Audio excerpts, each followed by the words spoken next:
All right. Well, thanks for joining us today for our second webinar with this series that CRCC is Asia is having this fall, where we'll be having a webinar every month talking about all kinds of different topics about our programs, about China, how do you network, as well as what does an international internship mean for your overall career. And today we are excited to share a little more about our programs from our alumni. We'll be showing some testimonies, letting you see from your peers what it's like to participate on our China Internship Program.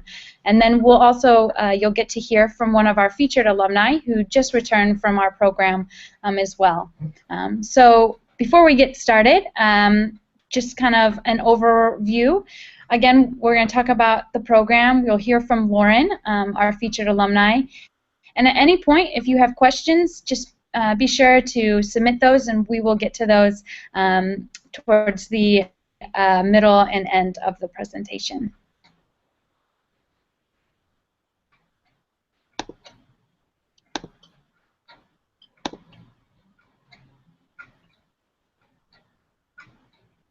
All right. Well, thank you again for everyone who logged in and joined our webinar today. CRCC Asia, we offer a variety of different programs, with our main program being our China Internship Program, which Lauren participated on and will be sharing about later. If you're ever interested in learning more about what our program is like outside of this webinar, you can get onto our website, and we have lots of resources on there, one in particular about students and previous interns. This is all seen on our Media and Reviews tab of our website. There's the Testimonies page, which you can filter testimonies from specific universities, certain regions, as well as what type of program they did and what sector of internship they participated on. We have over 500 different testimonies on our website, so I do encourage you to take some time and look through some of those. One of the testimonies that I was going to feature today is Sarah. Sarah participated on our 1-month China Internship Program in Beijing, and she did a legal internship with Juristino Law Group. And this is just some of what she shared about her time with our program. She was able, for her internship, she was able to develop some really great skills when it came to the legal field and law. She worked with joint ventures as well as international law that she thought was really applicable to term, thinking about when she was interviewing with employers. They always were gravitating to her internship in China and thought that was quite interesting. Also on our website, under the Media and Reviews tab, is Alumni Success Stories. This is where we feature alumni that participated on our program, and now what are they doing post-graduation, and how their China Internship Program really helped excel their resume as well as their overall career goals.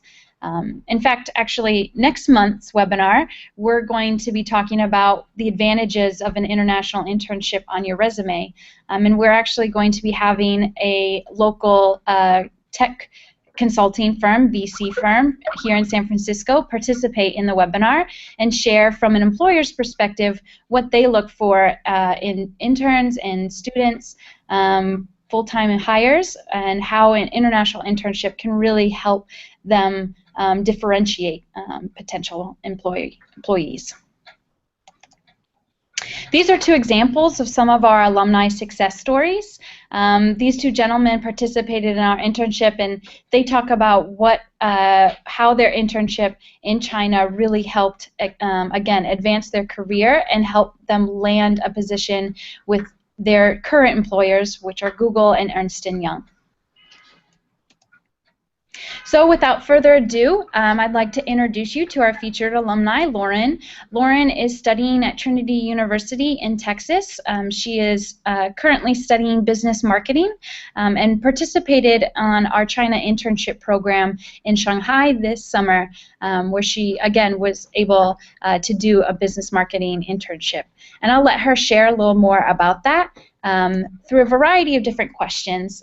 These are some of the questions that she's going to go through and just in a really casual way share about her story and how she found out about CRCC, what she did in China, and some takeaways from her time there. At any point, please do write in your questions that you may have for Lauren as well as for me. And once Lauren is done sharing about her time and her experience, we'll open it up for some Q&A. As I share my screen with you guys, we will then, you'll be able to see Lauren. All right, one moment.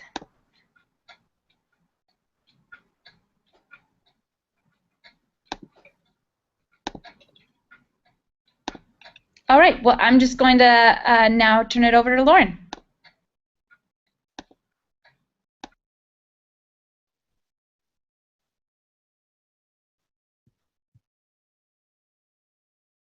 Okay.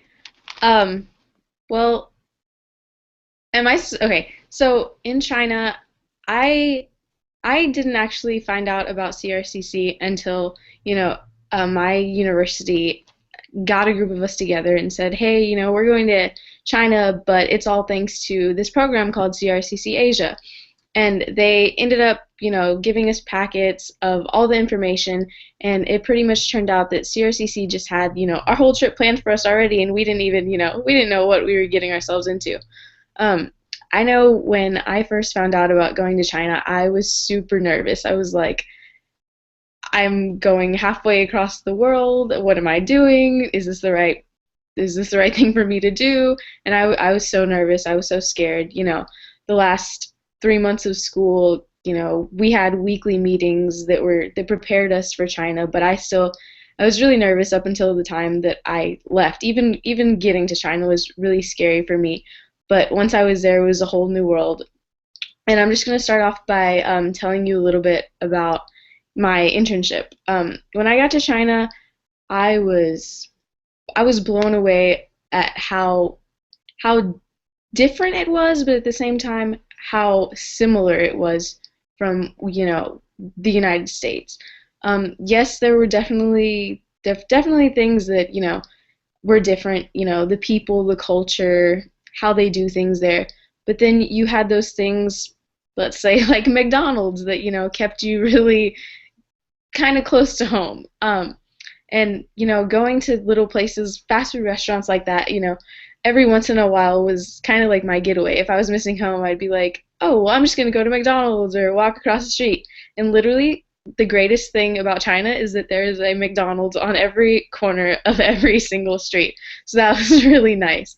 My internship. I got to my internship on the first day, dressed in formal wear, suit, slacks, nice shirt, very prepared for a regular day at a job. And I got there and I was the only one in a suit, dressed nicely. I mean, everybody else was, casual wear.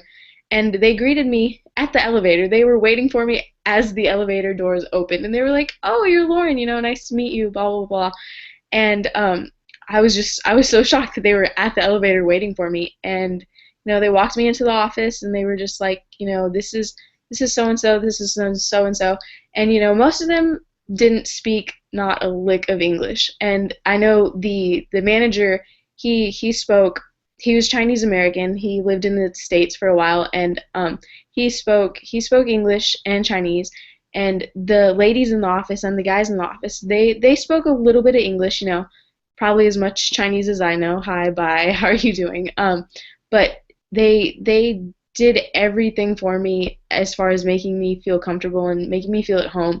And I was just not expecting that at all. Being, in the States, you go to work, you meet people, they're nice to you, but these people were nice to me the whole month that I was there. they'd invite me to lunch with them, and like I said earlier, even though they didn't speak English at all, they tried everything to have a conversation with me. And it was kind of weird at first because we'd go to lunch and they'd all be speaking Chinese, and I'm just sitting there like, oh yeah, I understand what you're saying, but not really. And then they tried to talk to me, and they tried to have a conversation with me, and it was really nice. And then we'd go to work, and they'd talk to me. They'd bring me Starbucks out of nowhere, and it was awesome. And I would not have worked with a different group of people. I would not have asked for anything more from them. The type of work that I did there was, at first they started me off with small things. I remember the first day I got there, the manager told me to go through their website that they had and to translate it for them, because they had Chinese, a page with Chinese, and then they had a page with English, and they had obviously Google translated everything from Chinese to English, so none of it made sense. So I had to go through it, and see if there were any corrections that needed to be made, and there were. And that took me a good week or so, because it's really hard to try to figure out what they're trying to say. And so, like I said, it took me a little while, but I finished that. And then my manager asked me to put together a slideshow of what, like, marketing research I had done at school. That took me another week. So it was just different projects like that they had me doing. And as the weeks went by, they gave me more and more stuff to do. And finally, in my last week, I did some marketing for their website, trying to design different things that would make their website more appealing. So that I really enjoyed that, because I'm a marketing major, that's something that I would look for in a job potentially. So that was really nice. And just everything about the job, I just really enjoyed. The people, the work. There wasn't a day that went by that I was like, oh man, I have to get up and go to work. I was always really excited to go to work, and really excited to just get to work and spend my days with these people. And then, like I said earlier, there were there's those different things that made China unique. Like, they would have 2 hour lunch breaks, and they would have nap time. And I remember one day the boss came up to me and he's like, have you taken your nap today? And I'm just like, no, I haven't napped. I don't need a nap. And he's like, oh well, like, they're all napping, and people napped for an hour, 2 hours. And it was really strange to me, but that was how they did their jobs. And the manager told me, he said, once people take naps, they wake up and everything's fine, and back to work. And I'm just like, oh, okay, well, we don't do that in the States, but that I wish we did. That would be really nice. And so I was really, honestly, the last day of work, I was really sad, because I might never see those people again, but I might run across them if I ever go back to China, which I really, really, really want to do. I made so many connections. I got so many business cards. And when I got to China, CRCC gave us these business cards with our names on them and our phone numbers and our email addresses. So I was like handing them out to everybody I could, and I'm like, oh, can I get your card? Blah blah blah. And so I've got about like 20 business cards, and I gave out mine. So that was really nice, and I really love that about CRCC. Like, they gave us all we needed to get our connections. And so I'm gonna answer this question that just popped up. How much information does a participant get about their internship prior to arriving in China?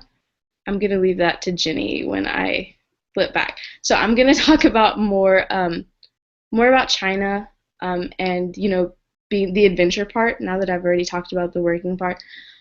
Every weekend, CRCC would plan out like a nice weekend getaway to a little different city out in China, or just different things to do.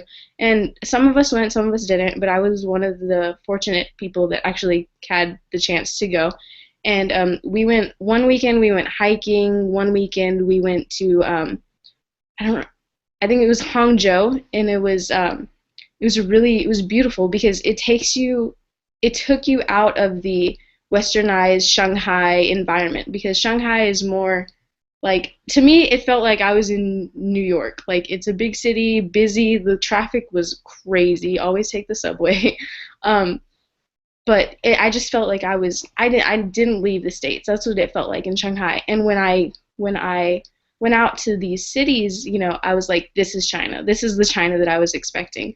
It was beautiful, so much nature, and it was nice to experience, all this great different different environment, different things. And after my internship ended, I got to visit Beijing for 4 to 5 days, and I was just blown away by how how lucky I was to have even been in China, because when I was in Beijing, we me and my group from Trinity, we all went to the Great Wall of China. And in that moment, I was like, this is why I came to China. This is something that, nobody gets to accomplish, or not. I mean, people get to accomplish it, but I mean, who can really say, I walked the Great Wall of China?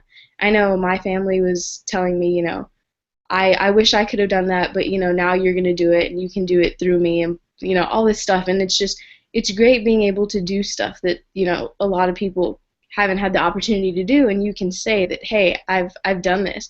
And so it was just, I'm so fortunate to have been to China. And now that I am back in the United States, I miss China so much. Like, I think about it every day. I wake up in the morning and I'm like, oh, what time is it in China? And it's just stuff like that. And in China, it makes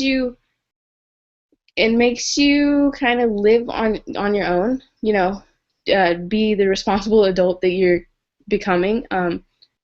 I In China, you don't have internet access, and if you do, it's very minimal. It's really slow. You don't have a phone. You have to buy one of those little phones from like the 90s that you just like type on. Um, but I mean, it was just nice to get away from what you're used to. And when I was in China, I felt like I got to start all over again. Like, I had to meet new people. I had to, do things on my own, and it was great. And so I miss that so much. What else? I coming being back home is just, it's nice. I love home, but like I said, it's just you meet so many people, and you do so many things that you're not used to doing. And it's just a great feeling knowing that I was on the other side of the world, working, taking care of myself, and yeah, I wouldn't have been there if it weren't for CRCC. So they helped us a lot, and they helped us get where we needed to be at all times. And the leaders of my group were great. They were always, emailing us, texting us, like if we had any questions, we could go to them, and they were just super helpful. And that's about it. So if y'all have any questions, just feel free to type. I'll hand it back over to Jenny.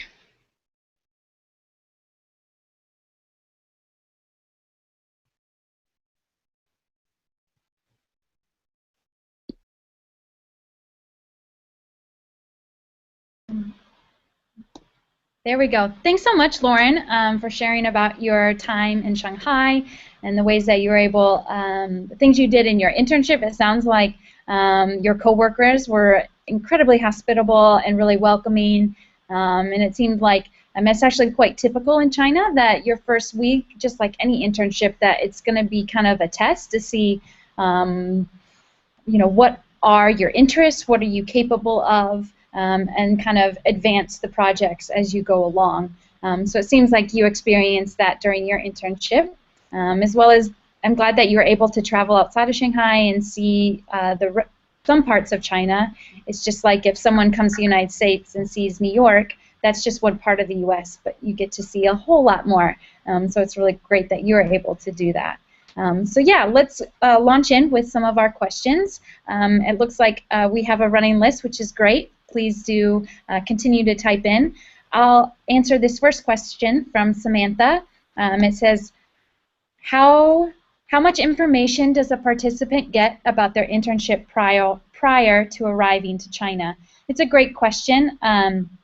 So really how it works is you apply to our program online, And about 48 hours later, we set up a interview over the phone or via Skype. And that interview is our opportunity to see, what are your interests as well as what are you qualified for, and then an opportunity for you to share about what you're looking for, what kind of projects you've worked on, what classes you've taken, and then kind of what type of companies we work with and how that might fit with those interests.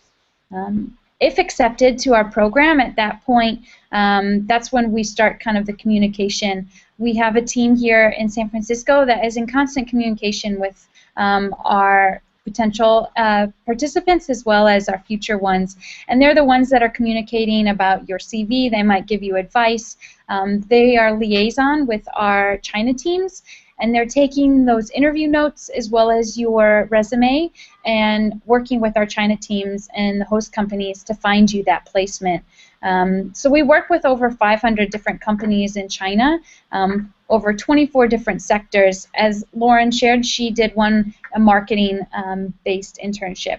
But we're able to do internships in finance, business development, legal, engineering, green tech is really booming in China, IT, media and creative industries, architecture, the list goes on.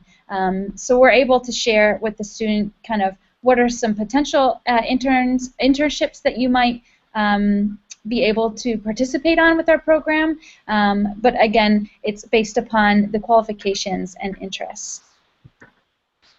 The next question that Lauren had is that Samantha had, that's a follow-up, is, are there other CRCC Asia participants that get placed in the same internship companies at the same time?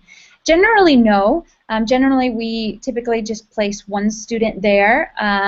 This provides an opportunity for you to really have a more immersive type of experience and really understand China and what the working environment is like. Sometimes we do place more than just one student, but it is rare. The next question is, and this, Lauren, I think would be a really great question for you as you recently just got back, is how hard is it to get around the city, Beijing, without speaking Chinese? So although you weren't in Beijing, you are in Shanghai, but you did go to Beijing, you went to the Great Wall. It would be great for you to answer kind of the language barrier.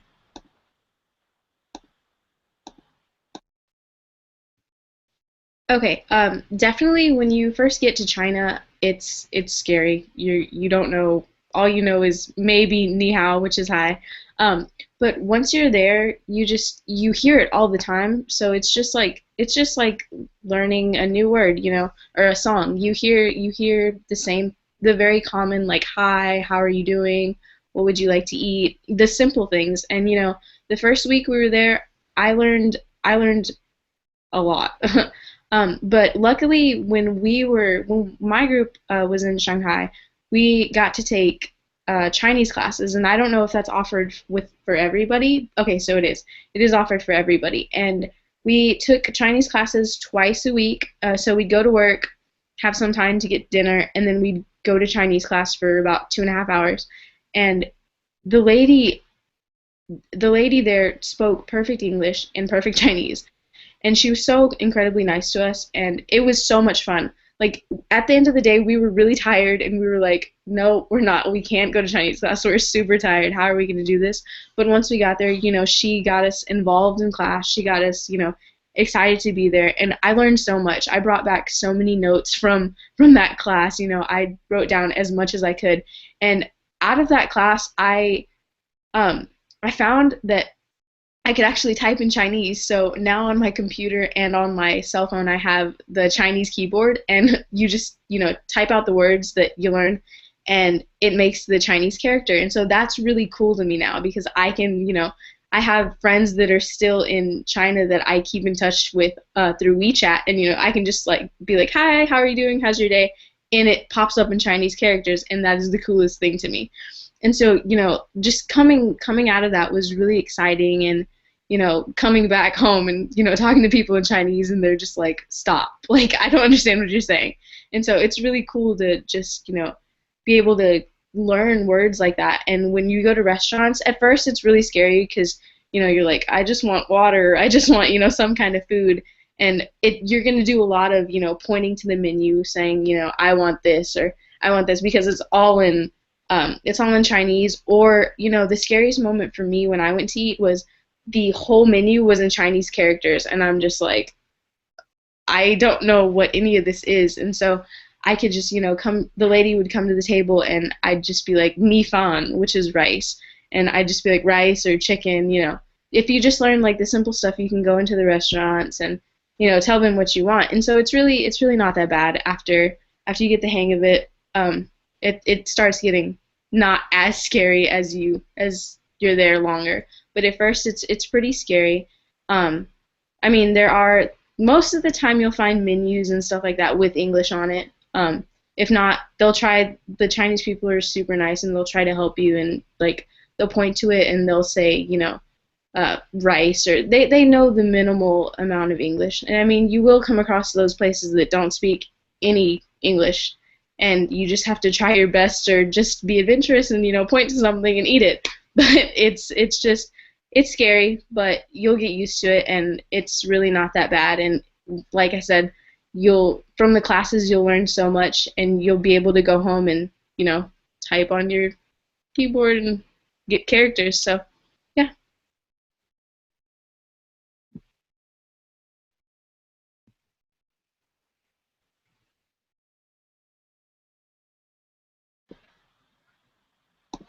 Thanks, Lauren. And just to let everyone know, so Lauren, she participated in what we call one of our university partnerships. So Trinity University, CRCC, works with to create kind of a custom program. And so her program had Mandarin classes twice a week. But for the typical program, it's once a week. So it's 2 hours, once a week. They're run by the same it's called Mandarin House. We work with a language school in each of our locations, so Beijing, Shanghai, and Shenzhen. And each of those are doing classes once a week for all of our interns, and it's beginner level, so there's no language requirement for our program. Obviously, if you have some background, that's fantastic. It's not required by any means. And those classes, as you heard from Lauren, can really kind of build a foundation, so that way you can get around and you can order at a restaurant, and you can practice with your coworkers as well. The other thing about the language is that you are guaranteed a English-speaking supervisor.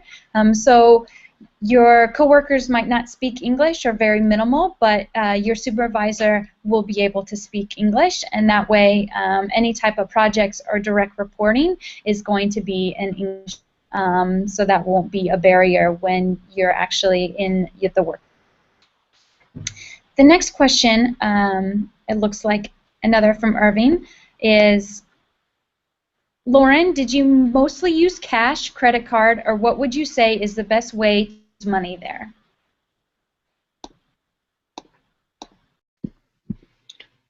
When I was getting ready for China, I honestly didn't know, should I take some like American money? Should I take credit card?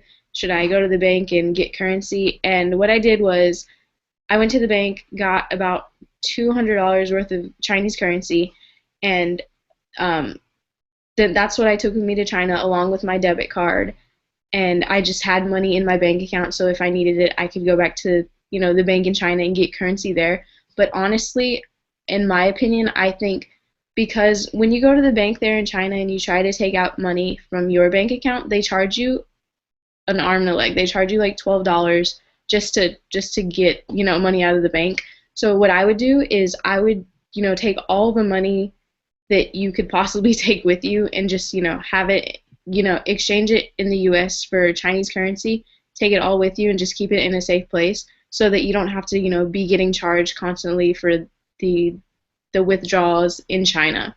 So what I did was I would have to take out, once I got to China and used all the currency that I got back here, I had to go to the bank and continue to get money out, and my money went by really fast, just because they charge you so much just to take money out of the bank. So like I said, in my opinion, I would really try to take all the currency that you can get from here and just take it with you and just keep it in a safe place so that you don't have to be spending money, going to the bank every time and, getting charged that extra amount.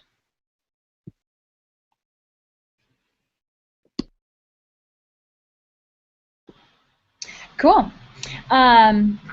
The next question that Samantha is asking is about housing, and I'll share a little about that, and then you can share as well, Lauren.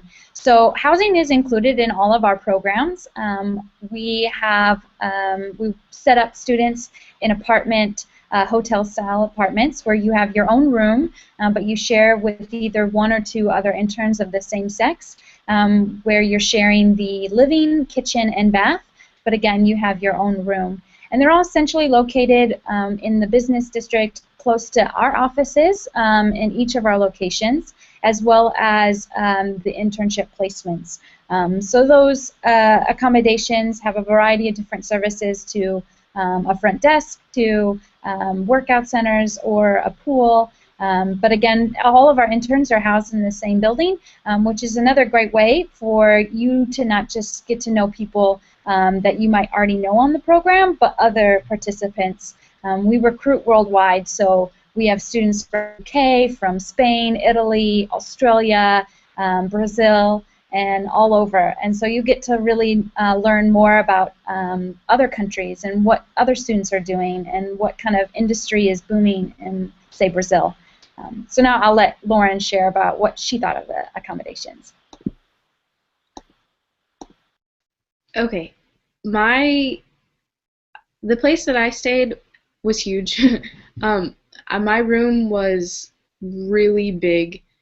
In my room, I had a restroom, a huge closet, a big bed, a desk, a really big window to view, outside of China, a balcony, and then outside of the room was a huge, huge living room it was all furnished, couches, TVs, coffee table, a place to sit and eat with 4 chairs.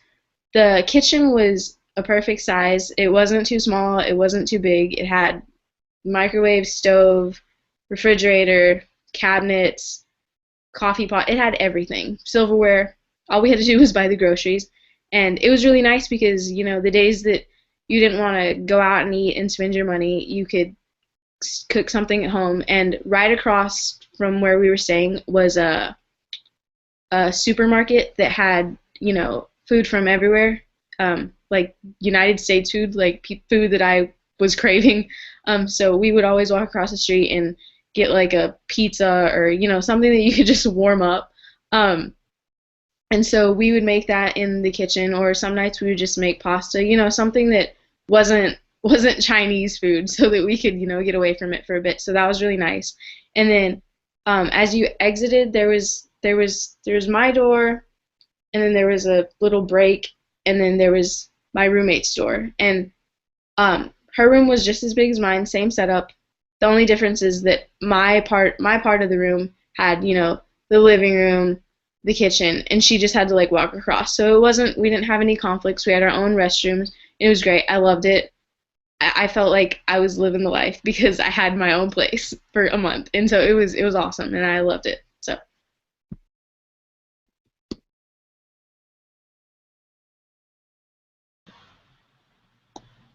Cool.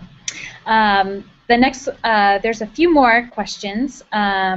One is for you, actually, 2 questions in a row, Lauren, is if given the chance, would you have stayed longer than a month? Actually, just one question, yeah. So if given the chance, would you have stayed longer than a month?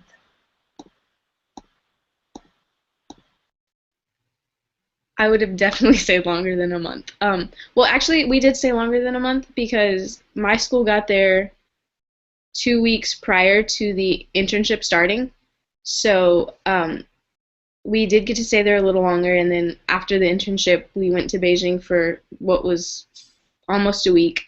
So we were there for about seven weeks, and I would definitely have stayed there longer. Kind of to touch on that second question, if I can. that ties in with this question. I actually got an internship while I was in China. I went to dinner with my with my coworkers there in China, and I met the manager from the Gap, and she actually offered me a internship for next summer, and I was not expecting that at all. And so I hope I can go back next summer and be there the whole summer to work. And so yeah, so you go there and you network with people and you opportunities open up and it's just great. So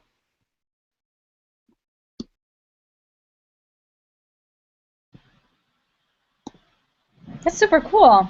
Yeah, I think the next question was, what's the likelihood of getting a full-time extended position in China? And all of our students, they have, lots of our students have fantastic experiences, and just like any internship, if you're doing really well, the likelihood of extending it as well as getting a full-time offer can be quite high. The other thing that's really great that, Lauren, I'm glad you touched on is we do give all of our interns business cards. So, and there's a plethora of activities and events throughout the week about networking. We have a China business seminar where we bring in professionals from a variety of different companies and industries, and they talk about things relevant to Chinese business, and it's a networking event. So not only would you have opportunities to learn more about your host company, but you get exposed to even more companies. And today with LinkedIn, using those business cards and connections of, who did you meet in China who knows someone here in the U.S., and what's a second-degree connection and what's a third-degree connection. And so utilizing some of those networks, that's one thing that we do with our alumni is having a LinkedIn group and helping giving them resources of finding full-time employment after, as well as just events and other networking events post-college, so they can hear about things after and how does their experience in China translate to after college. So keep the questions coming, guys. Some other things that I can touch on that I know Lauren didn't touch on is that we also take students to their internship on the first day.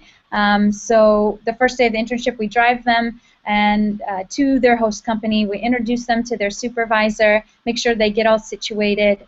But even before that, the first day you arrive to China, we have a all-day orientation, and it's kind of a kickoff celebration, and we're going through, what are ways to maximize your time during your internship and get the most out of it? What are some cultural norms in the workplace and best practices when interning in a Chinese company or an international company that is operating in China? Other things like health and safety, or how do you navigate the public transportation system?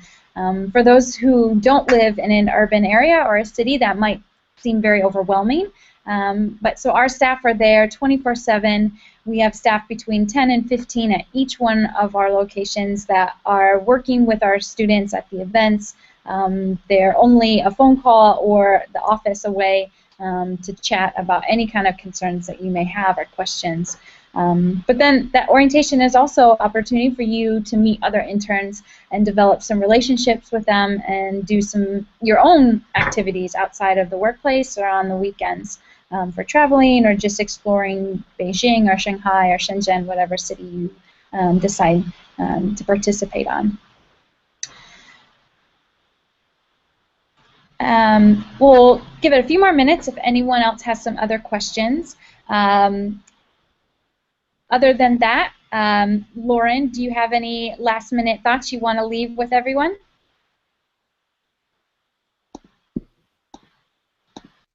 yeah, just like I've told people that haven't gone abroad yet, I know it's really scary. It's a really scary thought, and definitely people have second opinions or second thoughts about not going. And there's lots of pros and there's lots of cons, but there's definitely more pros than there are cons. Yes, you will be out of your comfort zone for a month or so, and you you'll miss home a lot, but at the same time, you get to experience a whole new world. You get to act as if you're starting all over. meeting new people, tons of new people, tons of really nice people, networking, everything you could possibly imagine. And it's an incredible feeling just being able to um, go across the world and say, hey, I've been to China, or hey, I've been somewhere not in the United States. And it's a great feeling, and I miss it so much. But I definitely say, if you have the opportunity to go abroad, and I mean, it doesn't have to be China, it can be anywhere else. But I've been to China, I loved it. I would definitely go back. And so if you get the opportunity to, definitely go abroad. And that's it.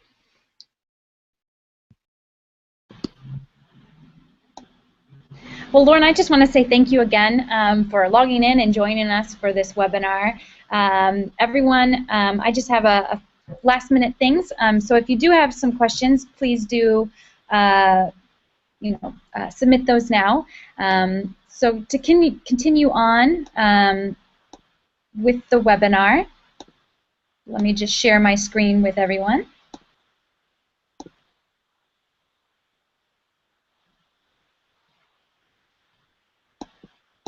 Cool. So again, thank you, Lauren, for sharing all of your insight and your experience about China. Sorry for this, guys. Just having some technical difficulties. There we go. So we always love to engage our alumni once they return home. We include them in things like this webinar that we do every month, but then we also invite them to our Facebook page and LinkedIn groups. So we're always talking about upcoming alumni events. For visiting your campus, we're usually having an alumni event and an info session, so ways you can get involved there. We also have our entrepreneurship fund for students that they could submit a business proposal and receive funding if they have a China-related business idea that they want to start. If listening to Lauren's experience really got you excited and you're interested in applying, you can apply on our website. It's a free application. It's on the right-hand corner of the red apply button. And this August, actually, we're having an August sale where there is up to a $260 discount towards your program fee, and that covers it applies, to all locations as well as a variety of different months. So be sure to apply if you're really excited from what you heard from Lauren. You can also follow us on all of the different social media. Weibo and Youku are actually, Weibo is the Chinese Twitter, and Youku is the Chinese YouTube. And then these are all of our offices worldwide. I'm located in our San Francisco office. That's where all of our applications are processed, our interviews are conducted, and all of kind of the pre-departure assistance is kind of launched from.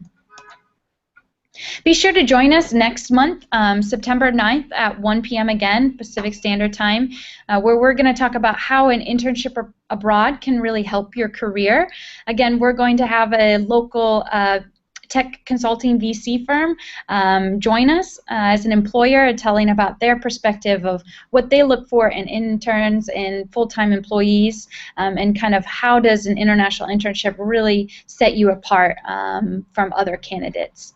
And if you want, you can also join our Europe and Italy webinar tomorrow at 1 p.m. or Italy at 2 p.m. And you can find out, again, more details on our website under events.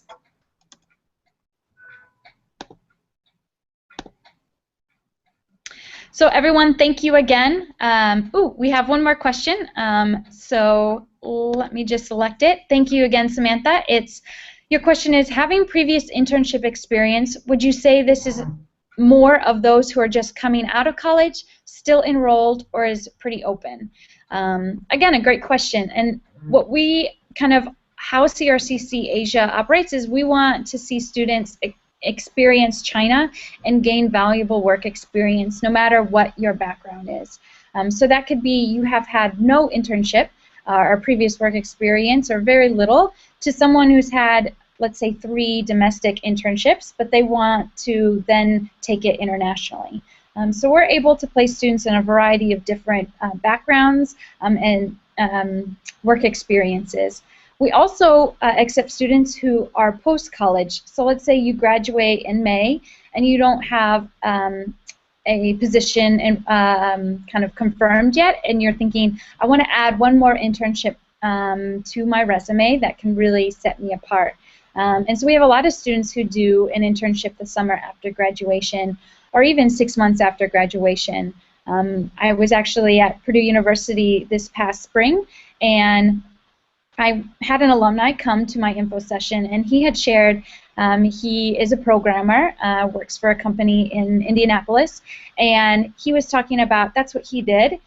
He didn't have a position or a job lined up after graduation, and so he decided to do our program, and after coming back, he actually started to receive full-time offers, and he was saying that that was the reason.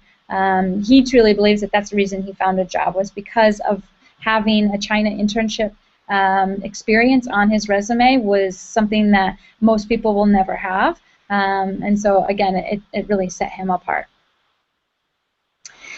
Be sure, if you have further questions, you can always log into our website and do live chat. We're on there 24/7, so submit your questions, or you can email us at sanfrancisco@crccasia.com. Any kind of questions you may have. But again, thank you all for logging in, and hope to see you next month. Thank you, Lauren, again, for joining us as well.